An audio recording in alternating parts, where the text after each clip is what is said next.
2015 Peugeot 2008 for CarPlay. Now we've integrated into the original screen on this one. As you can see, the CarPlay is just up here. Obviously, if we swipe the screen across, we can go to Spotify. So we have your recently played. We have Waze.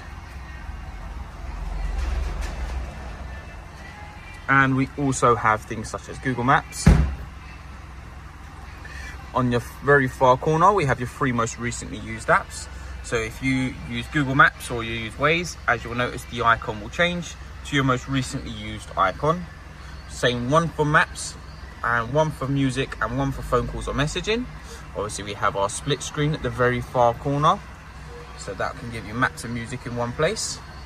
It works off the steering wheel controls for volume, so up and down in terms of volume. And to go in and out of the menu, we can simply press and hold our button on the steering wheel, and it will go back to the original. And then if we press and hold again, it will go back to our CarPlay system just here.